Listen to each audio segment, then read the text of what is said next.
శ్రీమాత్రే నమ. జై గురు దత్తాత్రేయ నమ. ఈ వీడియోలో మనం ఏ సంవత్సరం అయినా పర్వాలేదు, ఏప్రిల్ నెలలో పుట్టిన వారి యొక్క జీవన విధానం, వారి యొక్క సక్సెస్ ఏ విధంగా ఉంటుంది అన్న విషయాన్ని మనం ఈ వీడియోలో పరిశీలించే ప్రయత్నం చేద్దాం. సాధారణంగా ప్రతి సంవత్సరం అంటే మనకి తెలుగు సంవత్సరాలు 60 ఉంటాయి. 60 సంవత్సరాల్లో ఒక్కొక్క సంవత్సరంలో పుట్టిన వారి జీవన విధానం ఒక విధంగా ఉంటుంది. అందులో మనకి తెలుగు నెలలు ఉంటాయి, చైత్రం, వైశాఖం. ఆ నెలల్లో పుట్టిన వారి జీవన విధానం ఒక విధంగా ఉండడం జరుగుతూ ఉంటుంది. అంటే ఎందుకంటే ఋతువులు ఇవన్నీ ఏర్పడుతుంటాయి. అలాగే ఇంగ్లీష్ నెలల ప్రకారం జనవరి, ఫిబ్రవరి, అలాగే ఆదివారం, సోమవారం. ప్రతిదానికి, ప్రతి గంటకి, ప్రతి రోజుకి, ప్రతి నెలకి, ప్రతి సంవత్సరానికి ఏదో విశేషం ఉంటుంది. ఒకసారి వచ్చినటువంటి సమయం, నెల మళ్ళా ఎప్పుడు రాదు, మళ్ళీ జీవితంలో మళ్ళీ అటువంటి పీరియడ్ ఎప్పుడు కూడా రాదన్నమాట. అందుకని ప్రతి వాళ్ళు కూడా విభిన్నంగా విభిన్న రకాలైనటువంటి మనస్తత్వాలైన వ్యక్తులు మనకి తారసపడుతూ ఉంటారు. ఏప్రిల్ నెల అన్నది చాలా ప్రాముఖ్యత కలిగినటువంటి నెల. ఇది సాధారణంగా మీరు ఒక ప్రభుత్వ ఉద్యోగ సంస్థకు వెళ్ళండి, ఒక ఫైనాన్స్ సంస్థకు వెళ్ళండి, బాగా ధనం సంపాదించే ఒక 10 మంది ధనవంతుల్ని తీసుకోండి. అందులో ఖచ్చితంగా సగం మంది పైగా ఏప్రిల్ నెలలో జన్మించిన వారే ఉంటారు. వీళ్ళు స్వయం కృషితోనే జీవితంలో ఎదగడం జరుగుతూ ఉంటుంది. ఏదో ఒక విషయాన్ని వీళ్ళు తీసుకొని దాన్ని బాగా అభివృద్ధి చేసి దాని ద్వారా ఎక్కువ నేమ్ అండ్ ఫేమ్ సంపాదించడం జరుగుతూ ఉంటుంది.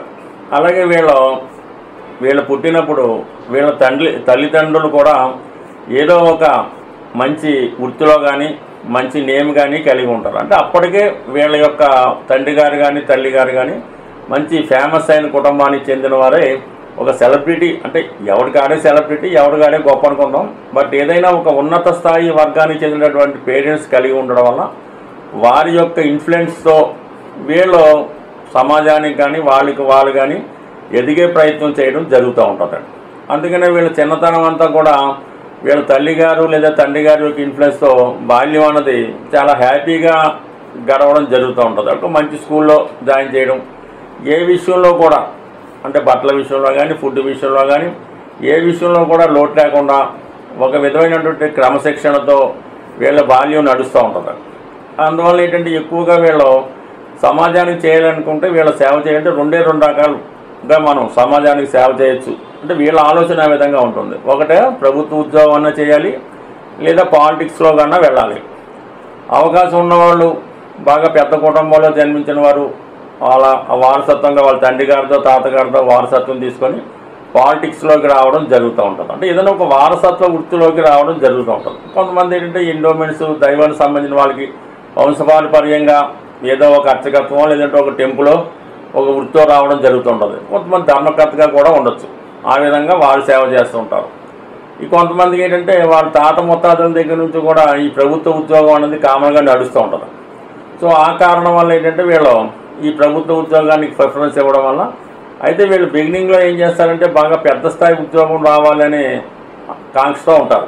అందువల్ల ఏంటంటే వీళ్ళ గోల్ ఏం చేస్తారంటే ఈ సివిల్స్, ఈ గ్రూప్ 1 టార్గెట్గా పెట్టుకొని దానికోసం ఎక్కువగా ప్రయత్నం చేస్తూ ఉంటారు.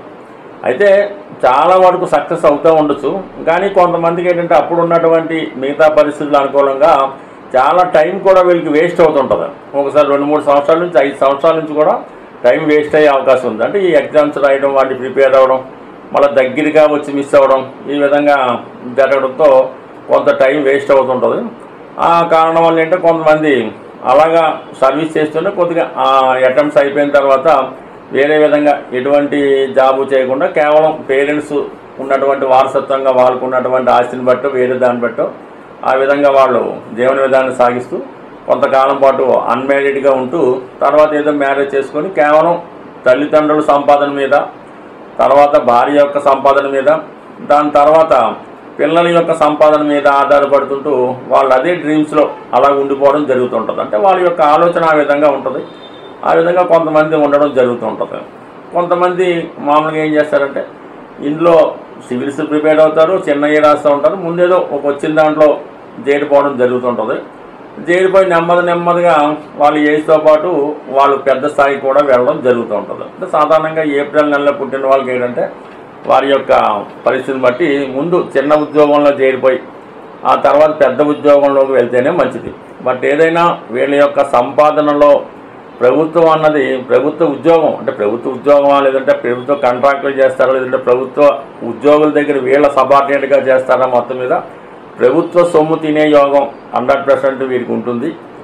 అలాగే వారసత్వంగా ఏదో ఒక మంచి నేమ్ అన్నా రావచ్చు, మంచి ఆస్తి అన్నా రావచ్చు, లేదంటే తల్లిదండ్రుల దగ్గర నుంచి సంస్కారం అయినా వచ్చి ఉండొచ్చు. అంటే కొంతమంది కామన్గా వాళ్ళకి తల్లిదండ్రుల దగ్గర నుంచి మంచి సంస్కారం మంచి అన్నీ వచ్చినా కూడా మా పేరెంట్స్ నాకు పెద్దగా ఏమీ ఆస్తి ఇవ్వలేదండి, ప్రైవేట్ ఏదో అప్పు లేదో మిగిల్చారు అన్నట్టుగా చెప్తూ ఉంటారు.